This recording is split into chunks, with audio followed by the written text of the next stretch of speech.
Why is it that we only limit traveling to the other side of the world, like Europe, Asia? Is Africa also not a country? Yeah, I've forgotten. You've gone to Cote d'Ivoire. Because from my account, I've been to Nigeria, Benin, Togo, Cote d'Ivoire, Gambia, let's say Burkina Faso. Yeah, Burkina Faso. Those are the African side of places that I've been. I've also been to South Africa. Oh, okay. So yeah. That time they were not beating or chasing people out. And I managed to transit to Ethiopia and then Morocco. Oh, okay. So and Rwanda, yeah. Rwanda. We got Temi. We called Temi and we told him we want to get in touch with the embassy. Do you know what he said? They will never mind you. And truly, we tried our best to get the embassy's number. It was around 6, 7 or so. We called. Because Temi told us, even daytime, if we call them, they will never answer. Because they know mostly when they get calls, there's a Nigerian in trouble. Maybe this person is into prostitution, she has been arrested, into drugs, fraud, all that. So they lost. But that thing is true. It's true. It's not entirely true that foreigners, such as people we trade with them economically. You know, with this agreement, an ECOWAS person can apply for the same role that you are applying for, but ECOWAS agreement. Oh, okay. It's not everything, but it has exemptions. But however, the connection retail they can partake. We can quickly Google ECOWAS. Yeah, we can quickly Google the ECOWAS agreement and see. It's not just trans-trading, both repatriation and other stuff. All those things are there, but it has a limit.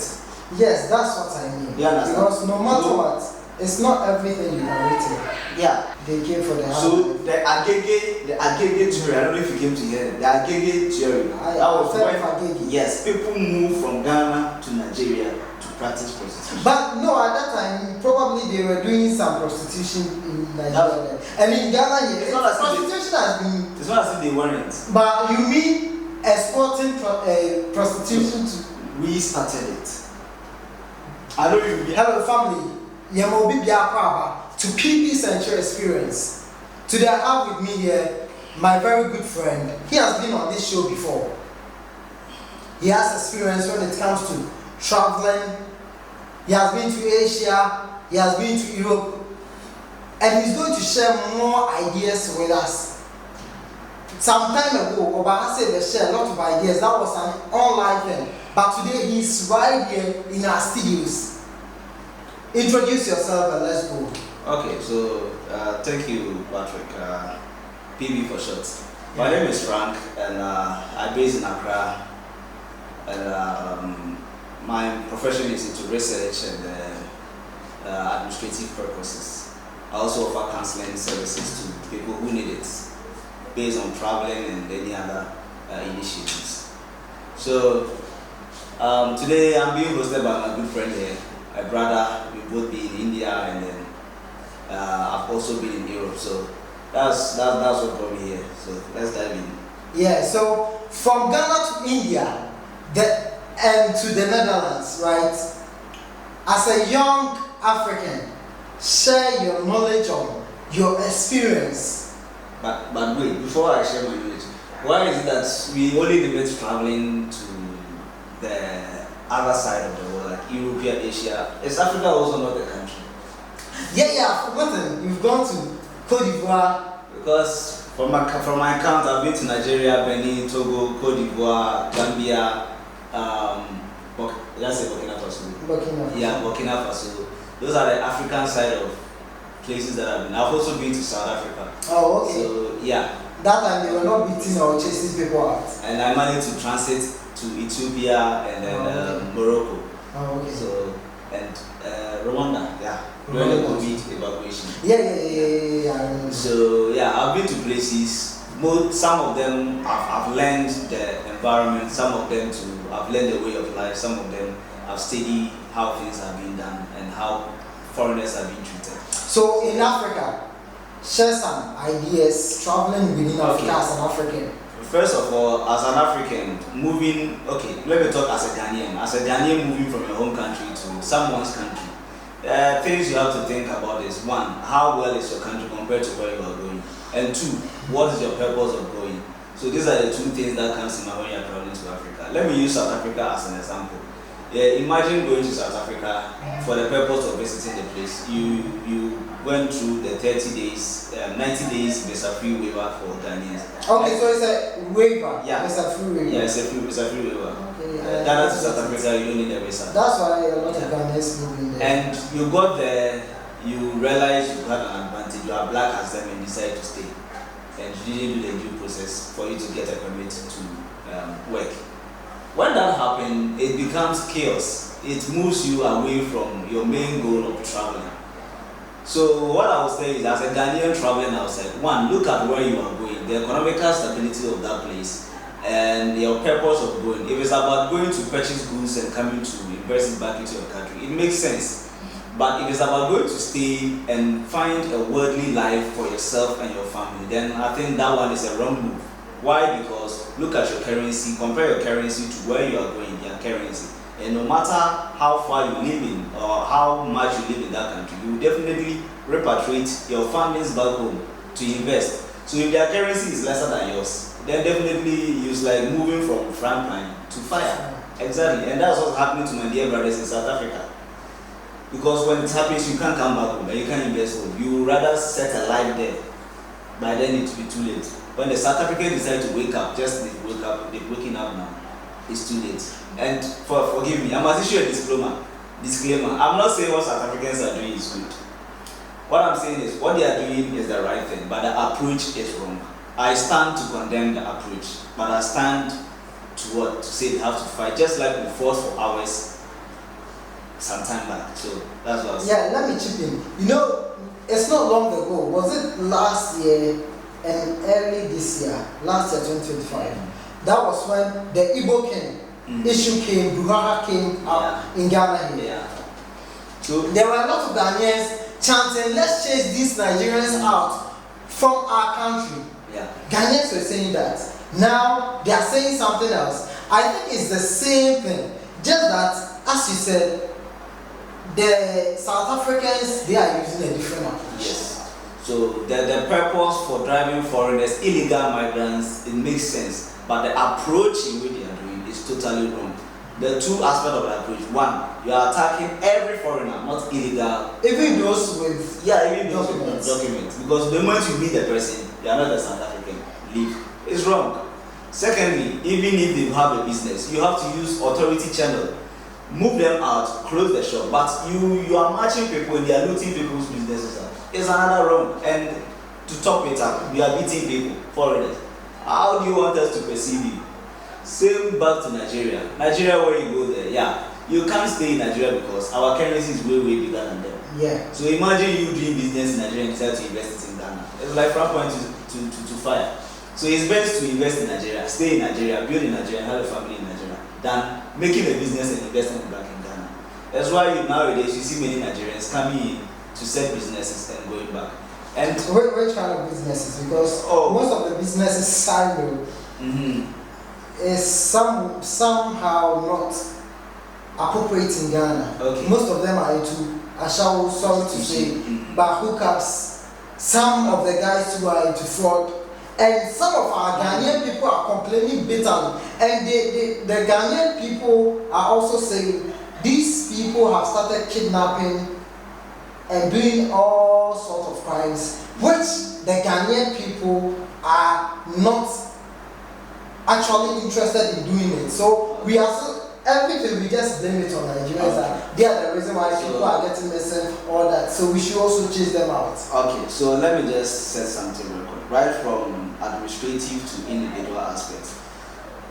When you are in your house and you allow your sibling or your children, your child to bring a stranger home and you welcome the person starts putting some attitudes and things in place and you saw it, you knew it's wrong, but yet you were detaining it for some time. Over time, that attitude becomes a habit. What I'm trying to say is, a country without a system is a failure. So if Nigerians are here, whilst we know prostitution in our constitution is illegal, what system do we have in place to do checks and balances? That is one. So sometimes I don't blame those who go out and march on the street beating or attacking the foreigners. My point is we should rather march to the authorities. And you know, some of these people, they come here, they set themselves up. They study the system, the theory and everything. They set themselves up and import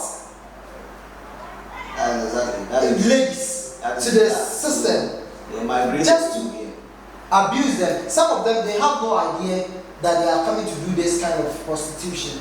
Some of them, they have no idea that they are coming to do fraud or something. But before you come here, no, as soon as you get here, they seize your passports and that's it. So they'll tell you, yes, we incur this cost. You have to make sure you help us. I get it. Cut it, and then we give you your passport and documents. In my line of research or in my experience in research, I've had encounters. I've done research in Kumasi about this prostitution. I've done research in Ashama, and I've done research in this right here, Dominic, about this prostitution in the terrain. Some come willingly. Some use devious means, and other people too. They are being brainwashed. So I will use one term to describe all this, which is what I said about the system. And the aspect of they freezing their passports and other things. My own is, you came and you were told this.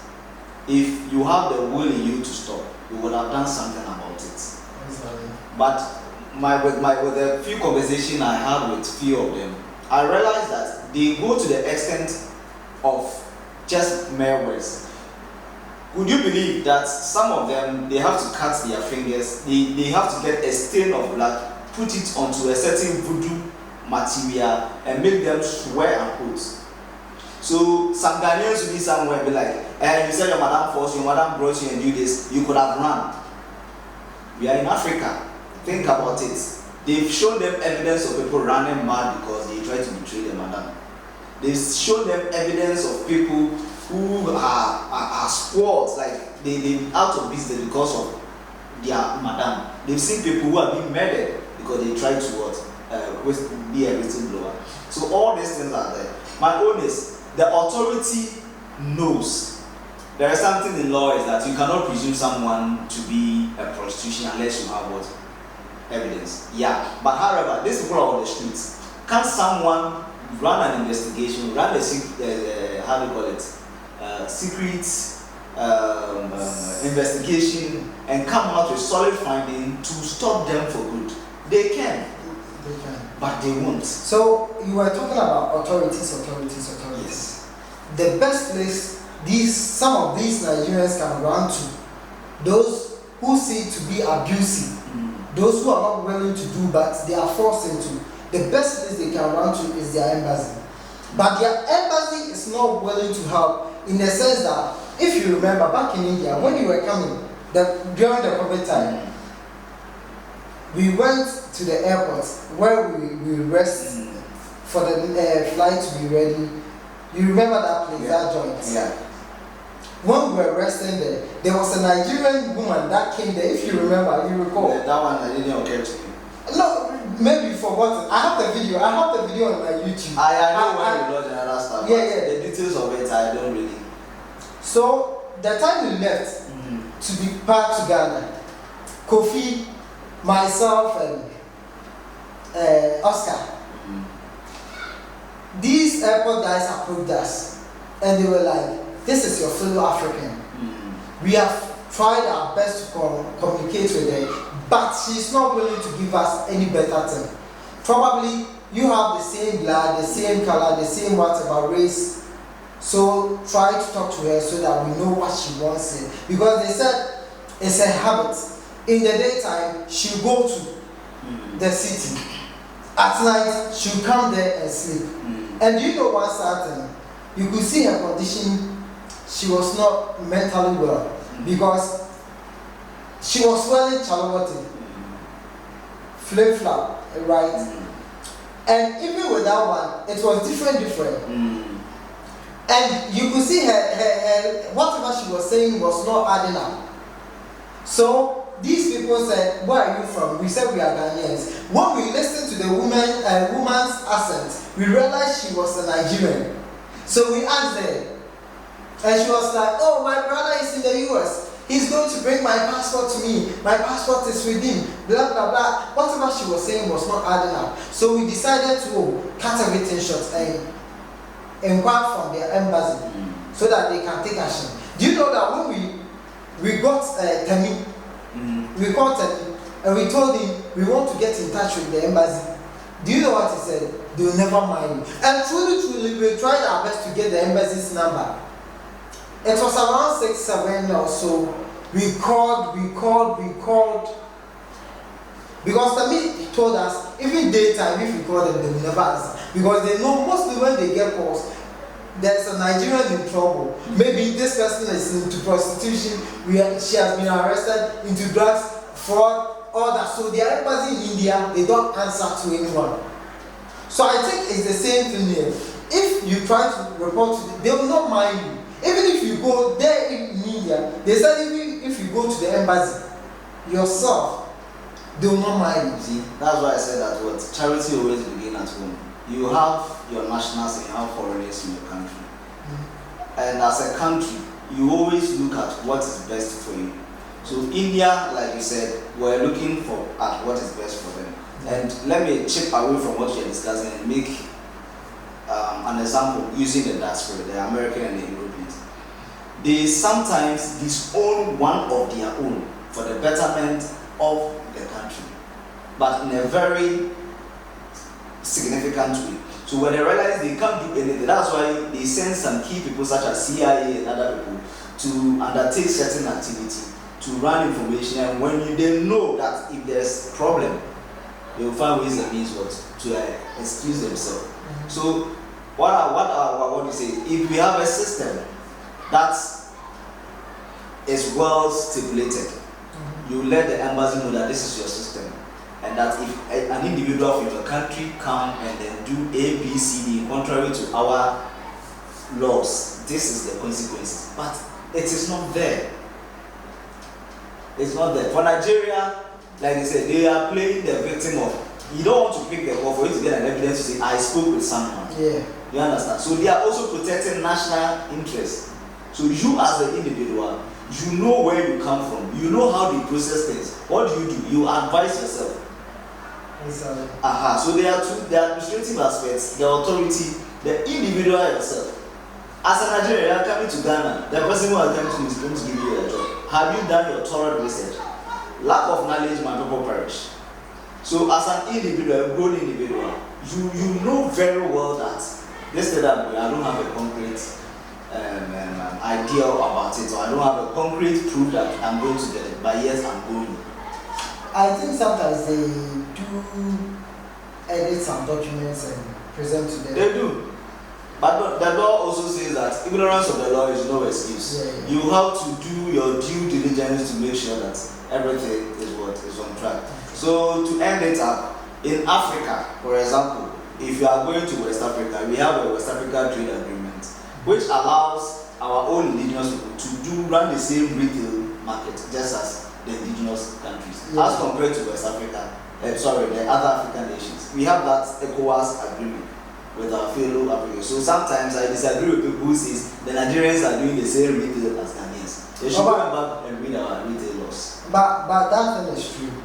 It's true. It's not entirely true that foreigners, such as people we trade with them economically. You know, with this agreement, an ECOWAS person can apply for the same role that you are applying for by ECOWAS agreement. Oh, okay. We did international business. But wait. This trade. Yes. But these people coming here, what is their motive, their reason of coming? Are they going by the ECOWAS trade agreement, or they are just here to do anything anyhow? As far as you and I know, a human being's brain needs catalysts and wires to know what their motive is. But then, the motive that he will or she will tell you might not be what he is coming to undertake. Like I said again, if there are systems. But I know even with the agreement, ECOWAS agreement, trade agreement, it's not everything that you can partake in? It's not everything, but it has exemptions. But however, the connection retail they can partake. We can quickly Google ECOWAS. Yeah, we can quickly Google the ECOWAS agreement and see. It's not just trans-trading, both repatriation and other stuff. All those things are there, but it has a limit. Yes, that's what I mean. You understand? Because no matter what, it's not everything you can retail. Yeah. So like food vendor, of course you can open the same food vendor as our own people, but the kind of people you can recruit, that is where the restrictions are. Do you get it? You can have a retail store, but you can't have retail store with you renting it out. You can also partake in renting properties, but you need to what? Have an authorized indigenous agent. Mm-hmm. Do you get it? So you can partake, but it has certain exemptions to every clause. Okay. But just that because of politicians have fed into this, sometimes using that advantage to manipulate the citizens for them to take certain action, which they know is false. Because when power changes, the same people who are fighting against it will come and fight for it. Yeah. So that's my problem with the African aspects and the experiences and what I've known about the African dialogue. Because prostitution started not today. It started long ago. Yeah. And we've seen it, we've heard it, we've watched it, we even know where they are, but why are they not? Yeah, we know. In Ghana here, exactly. Anywhere you go, any city, any town you go, we all know the exact places. Research I conducted, I still follow the research. I can't provide any evidence about the research, but what I conducted and what I heard is some of them pay homages to the chiefs, certain chiefs.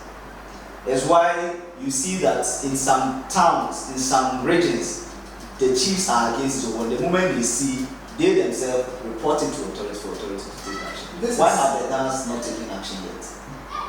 We are on their land. Why have they not taken action? Eastern region, we saw that they took action. Somewhere in Congo, we saw they took action and they came back again, but because some chief is milking. Someone is milking, and because of that, there are certain things protecting them. Oh, okay. That is the reality. A certain Queen Mother told me this. Wow. That is that. See, but it's funny to know. Do you know prostitution actually started with Ghanaians? I don't want. No. As in Ghana here or the world. Not the world. I'm talking about West Africa. West Africa. Yeah. West Africa. You won't believe it. I know you won't believe it. So you tell us. Do you know that? Have you heard of the saying that every lifestyle aspect that Nigerians are having started in Ghana and they did it better? For that one, yeah, we know our high life. Exactly. They came for the high So life. the Agege Theory, I don't know if you came to hear it. The Agege Theory. That was when Agege. Yes, people moved from Ghana to Nigeria to practice prostitution. But no, at that time, probably they were doing some prostitution in Nigeria. And in Ghana, It's not as if prostitution has been. It's not as if they weren't. But you mean exporting prostitution to? We started it. I know you'll be against it, but we started it. I did my checks in Ivory Coast. I did my check in Nigeria. Even here, those who know the truth. Mm-hmm. But with time, as culture is evolving, we evolve. Because there was a time, the 87 on an annual resident. 67, that's time. 89. When the sire coming by. It was during that era. It was during that era that our own women decided to travel in diasporas. Most specifically Agege. Started practicing this. Then to Ivory Coast. Wow. That's how come most of them were there. This one I'm not saying it too. Yeah. Those who knows. Even High Life, we started it, but they did it. Oh yes, for that one. So every lifestyle Nigeria is living today, they learned it from us, but they did it better. Because when time were evolving, we started speaking ill about prostitution in our society. When our ladies went there and they brought back with sickness, then we started tagging them with AIDS. But after society realized the bad aspect of it, people and their religion and other aspects came in, and then the Ghanaians started refraining from it. Today, if you see a Ghanaian in prostitution, it's two things: either broken home or a single mother. if there are 100% prostitutions in this particular jurisdiction, the number of Ghanaian inside is just 2%. Now, you know, they've upgraded.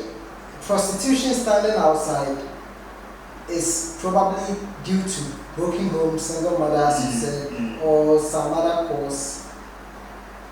But nowadays, the hookup, the upgraded one, there are some rich families that their people are into it. Their family is rich. But because they need money, sometimes they have a car, their dads can buy them cars or a car. But because they want to upgrade, they're going for a sugar daddy who is more richer that can sponsor. Every prostitution is prostitution. It's just a different thing, like Malumba. This one is a Agege, this one is Utubu. Malumba have these theories that he used to say, Judas Malumba or whatever they call it. That guy, that's South African. Every prostitution is prostitution. It's just a change of name and the levels. That's what makes it different, because people go to school today and still go to parties to meet sugar daddies, MPs, sleep with them to get money, cars and gifts. It's there. So they are all categorized as prostitution. The only way I can differentiate sleeping for benefits is differentiating prostitution from whore. So what's the difference? Whore is someone who sleeps with people for pleasure. A lady who sleeps with people for pleasure. Prostitution, you know, you are in a profession. You are in the business. Yes. So depending on which level you are, that's when maybe you can call it the hook up. But it's still prostitution because you are sleeping for something. But the whore, a married person, an engaged person who just flirts, like sleeping around. For what? For pleasure. That's a whore. It's worse.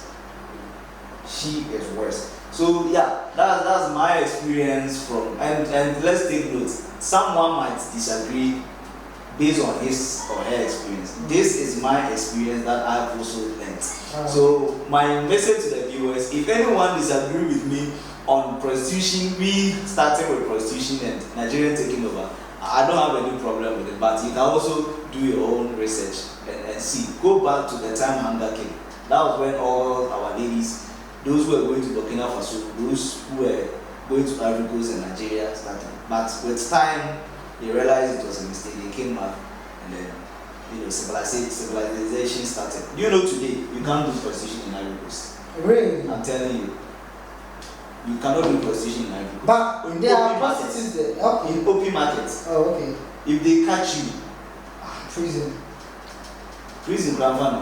but they do it in closed doors. Oh, okay. If there is someone who tell me he knows a place where we say these are prostitutions, engagement. I ran my field research with taxi drivers. I have a sister there who I also questioned, and 2 military men that we went out with, and I asked them this. Oh, okay. So that's where I got my finding from. There's a place where they call Kumasi. You know how it was called Kumasi? Yeah, I know. The queen mother who went to settle. Yeah. She was a queen mother in Asante. And she went there. The name is. Yeah. So most of our people, when they come, that's where. And the way they spell their Poku is P-O-K-O-U. Yeah, it's because of their. Even in India, it's K-O-U. Their Kumasi, K-O-U and something. Yeah. Even in India, you remember we have these three Ivorians that were Kwesi. Yeah. But then the Kwesi is somehow different. Yeah. So that's the aspect of the African. Now to break a little eyes on the other international aspects. No, you wait. I wanted to ask this. Movement in Africa, how do you see it? Is it flexible? Is it tough? It's rigid. It's very rigid and by flight, by land, by sea. Which one have you tried? I've tried both. My experience with flight is okay, but you have to pay tips. Yeah.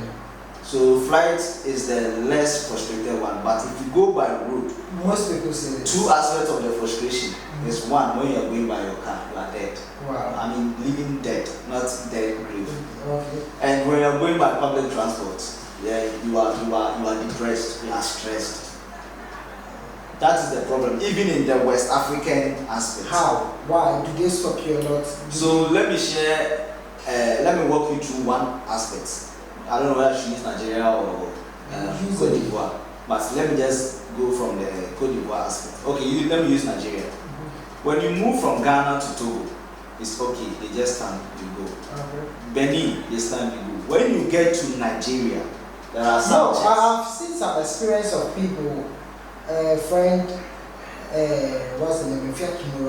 Even in Togo, you see they have some struggles. Was the person going with his own vehicle? No. Public transport. Public. Then perhaps he didn't have the yellow card, or he No. Even the car itself, and sometimes I personally, watch a car. Oh, you should park here. You people should pay this. You people should. Well, I never had experience with Togo, with Benin. Oh, okay. The reason being that my passport was okay. And also there have been some other foreigners also. You remember and as you were saying this, it just came to mind. There was an a white lady. There was a white lady that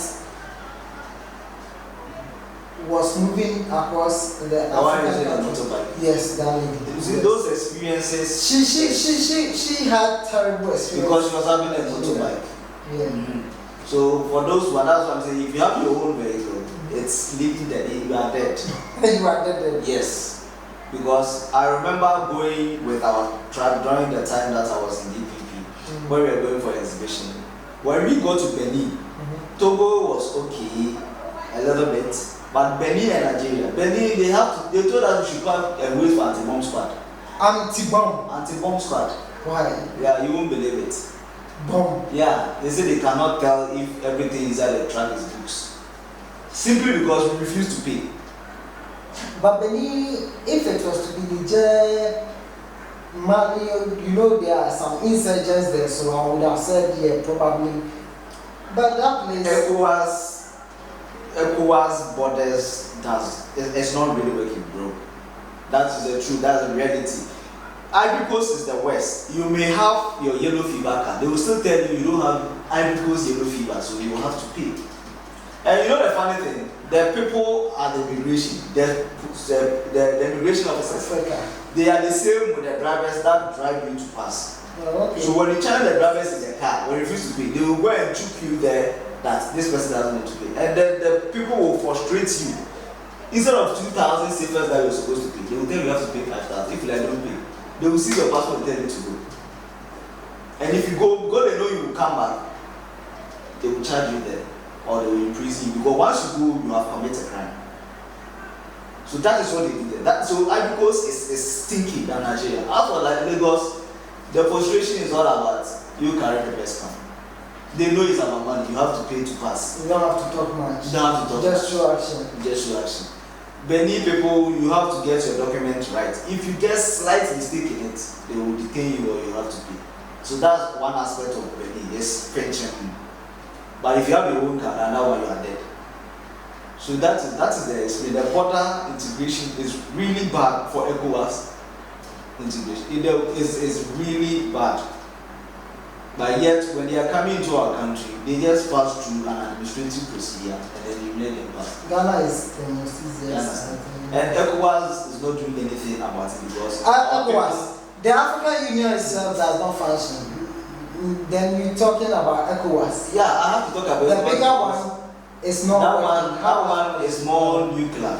When people are talking about their family, they don't extend it to them. Yeah. So they talk about within before they think of external. Well, ECOWAS is just like the child who has to take care of its surrounding.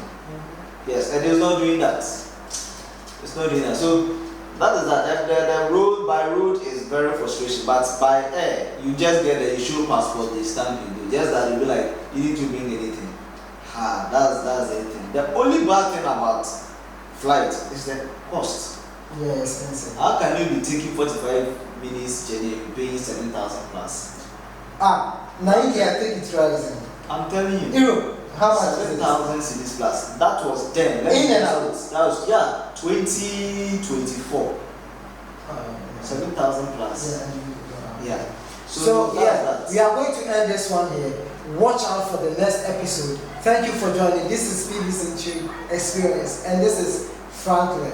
Thank you very much. See you another time.